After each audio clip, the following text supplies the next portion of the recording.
Imagine a love so powerful it laughs at death, and a vengeance so cold it could freeze the very soul. In the darkest corners of forgotten cities, legends whisper of a creature with burning red eyes. They say he walks through the mist every full moon, forever searching for the one soul he ever loved. His name is Adrian vampire. He didn't choose this life of shadows. The shadows chose him. Cinturia Sago, back in the 17th century, Adrian was a noble knight, a man of honor and light. He loved a woman named Isabel, the daughter of a priest. Their love was a secret, forbidden yet pure, dangerous and sacred. But, as we can know, jealousy is an evil as old as time itself. A man named Ravencroft, an inquisitor consumed by his own obsession with Isabel, decided to destroy everything. Falsely accused of witchcraft, Adrian was condemned to burn alive. As the searing flames licked at his skin, devouring him, a voice whispered from the darkness, offering a choice. Will you die for love, or live for vengeance?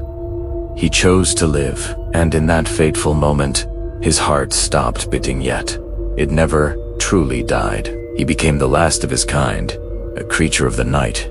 3 centuries have passed since that day. He still walks among us, a ghost in the shadows of a world that has moved on and forgotten him. Each night, he wanders through silent graveyards, deserted cathedrals, and the crumbling ruins of his past. He feeds, but only on the guilty, never the innocent, as if each act is a punishment for what he has become. But one night, in the sprawling, modern city of Blackmoor, everything changes. He sees a face, in the crowd her face, the same eyes, the same voice, the same soul, a woman named Eva.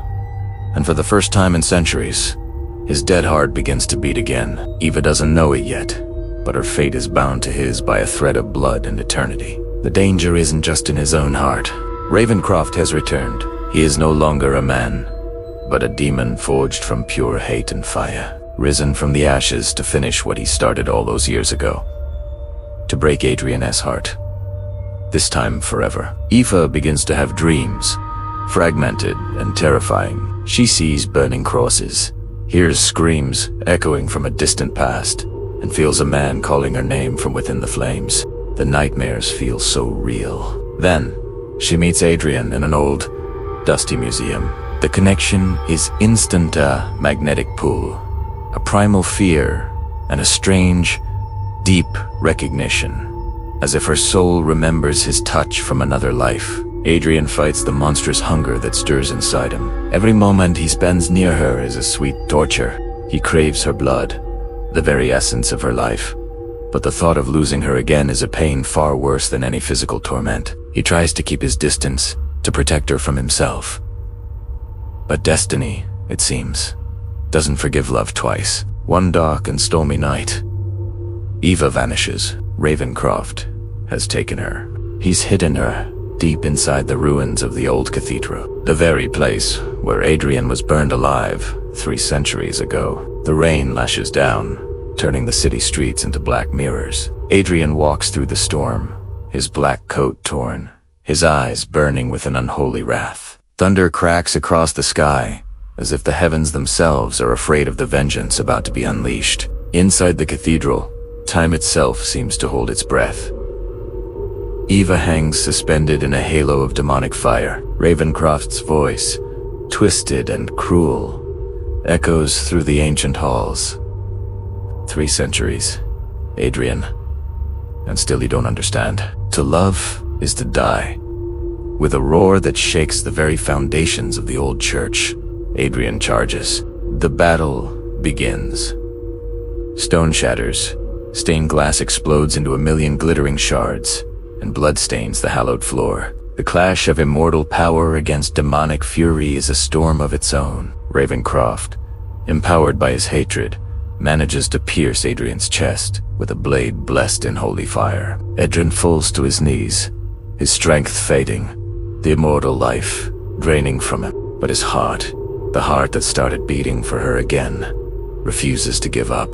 With what feels like his final breath, he whispers, "Love is stronger then death.